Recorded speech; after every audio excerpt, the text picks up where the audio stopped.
Coming in. They're off. Away first time for the Glenfarclas Chase. Short run to the first of the 32 fences. Frankie de Burle was up amongst the leaders, but he nodded on landing, and he was out-jumped by Lieutenant Rocco, the white-faced chestnut, who goes on with his stablemate Coup de Pinceau against the rail black jacket with a red cap, working across to the grey Diesel Dallier, Frankie de Burle and the grey mare Snow Leopardess, the dark blue out wide as they come on to fence 2. Desha Abba, and at the back of the field, Gin on Lime has gone. Party company with Rachel Blackmore. So Gin on Lime is out of the race at the second.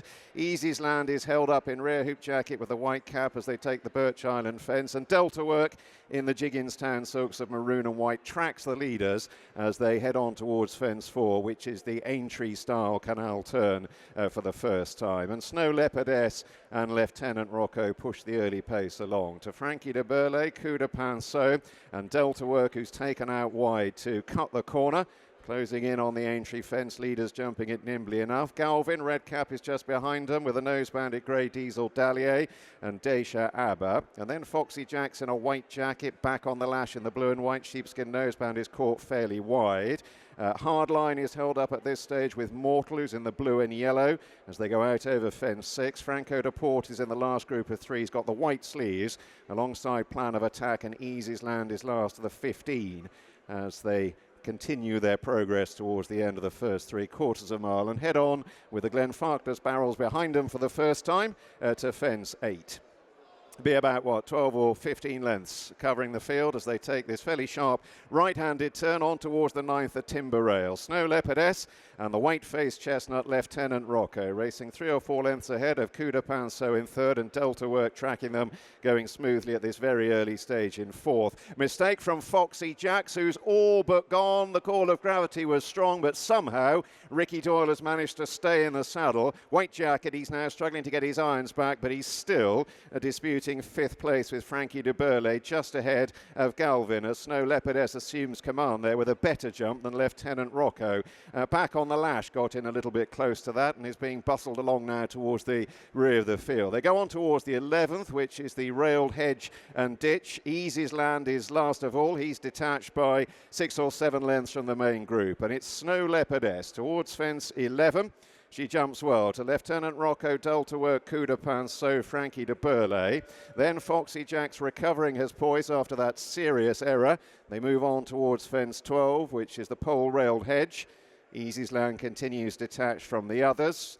Mortal clipping the top in midfield. He's racing just ahead of Hardline and Franco de Port. Desha Abba has lost his position, being pushed along. Diesel Dallier, the other greys, has lost ground. Plan of Attack is towards the rear still. Back on the lash is last but one, and still in rear is Easy's Land as they go across the bank. And it's Snow Leopardess just stringing the field out now. Top to tail, including Easy's Land. There would be 30 lengths or more covering them as they run down towards the water for the first of 2 occasions. This is the 14th, and Snow Leopardess with a spring-heeled leap has come away from the field now by 5 or 6 lengths as they turn left-handed to meet the cheese wedges before setting out on another circuit. Snow Leopardess clear of Lieutenant Rocco in second, and Delta Work is a further 3 lengths back and still going smoothly behind the leading duo. Snow Leopardess going neatly through the cheese wedges. Rest of the field beginning to stream through it now.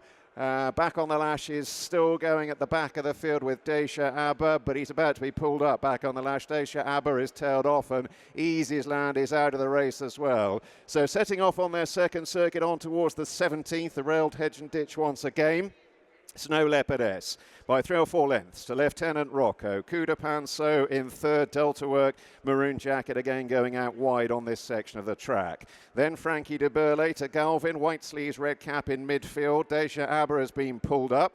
Foxy Jack slightly worse than mid-division after an error on the first circuit. Then Plan of Attack followed by Mortal. Franco de Port spot the yellow cap out wide. Mortal the striped cap further back. Hardline and Diesel Dallier is last of those still going. And there are now 25 lengths top to tail, and it's Snow Leopardess leading them on towards the 20th. She remains clear and seems to be enjoying herself in front as well. Lieutenant Rocco continues to head the pursuit to Delta Work and Coup de Pinceau, black jacket with a red cap in 4th, coming on towards fence 19, the double-banked hedge. Diesel Dallier once again was the last to take it. Now fairly sharp right-handed turn towards the 20th. The railed hedge with the ditch. Snow Leopardess. Lieutenant Rocco, Delta Work, Coup de Pinceau, Frankie de Burley, Galvin. Another good jump from the mare, Snow Leopardess in front. Less so from Foxy Jacks. He made one serious mistake. He's made another one, and this time he has unseated Ricky Doyle. It was an heroic effort first time, but second time was too much for Ricky, and Foxy Jacks is out of the race. As Snow Leopardess continues to lead Lieutenant Rocco. Delta Work continues to travel smoothly, a very close third. Frankie de Burley right in behind them. Mistake there from Plan of Attack. He's being ridden along, struggling to stay in touch at this stage. And they make their way now towards the water for the second time. It's fence 22 of the 32 in the Glenfarclas Chase. Snow Leopardess, Lieutenant Rocco, Delta Work in third, Frankie de Burley a close fourth. Galvin has been popping away quite quietly in behind them. Upsides Coup de Pinceau taking the water, then Franco de Port and Mortal to hard line in the dark green and white, and Plan of Attack emerging from out of the landing side of the water. Diesel Dallier has cried enough, he's out of the race, so they're thinning out one by one as they prepare to embark upon their final circuit in the Glenfarclas Chase. Over 23 they go. Snow Leopardess being rejoined by Lieutenant Rocco.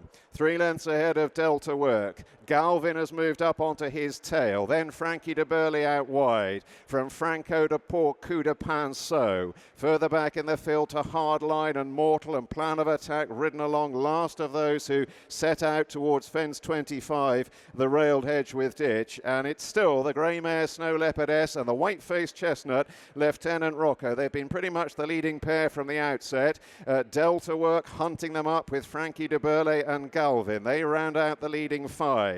3 or 4 lengths further back to Franco de Port. Over the split island fence once more. This time in rear. Plan of Attack goes widest of all, but he's been struggling for a while. Hardline is struggling. Coup de Pinceau is struggling. Mortal in the blue and yellow hasn't yet been put in the race, and they come to the Aintree style fence once again. It's fence 27 of the 32. Frankie de Burley in the centre is moving up to Lieutenant Rocco, and Snow Leopardess has just drifted back a few positions, and she's beginning to lose her place quite quickly now, the mare, and is weakening and being eased off. So Frankie de Burley goes on, but the move is immediately covered by Delta Work. Right behind him still Lieutenant Rocco, who's been prominent from the outset, and Galvin is a very close fourth as we head now towards the closing stages, and they move towards the third last. It's the Glenfarclas Barrels.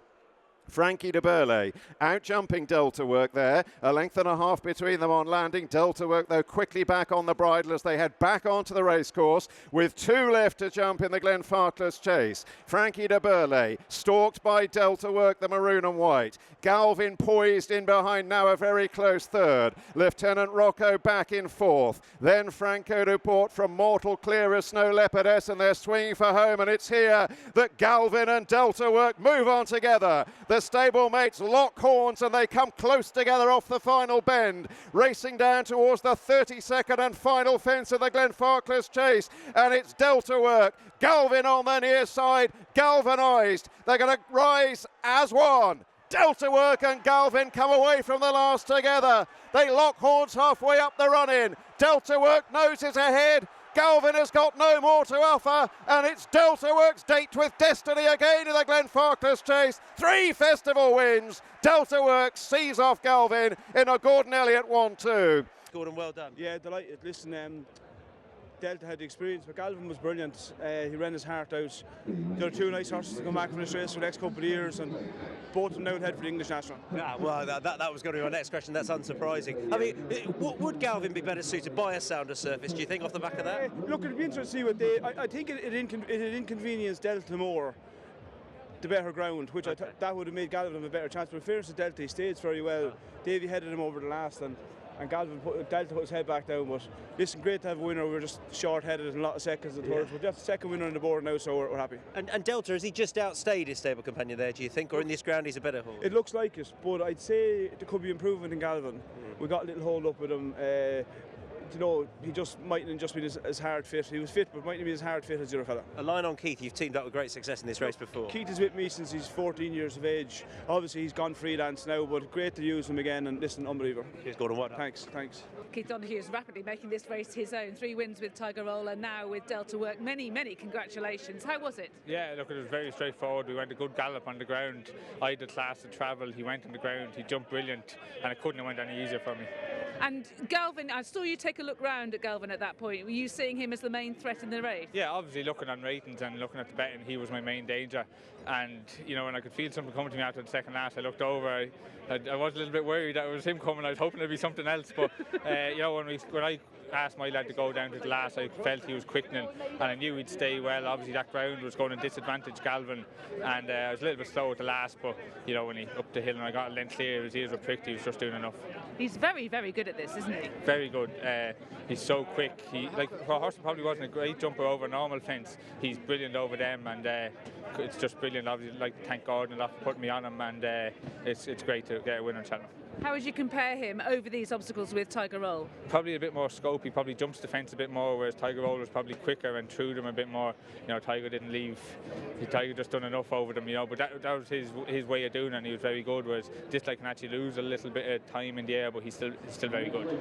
And how about him? Does he look good for the Grand National Delta Work now? I think so. I think he has to, and he bolted up there. His ears were pricked, and he didn't have a hard race. So, obviously he was third in it last year, so he probably has to improve a little bit in it, but he's every right to go for it.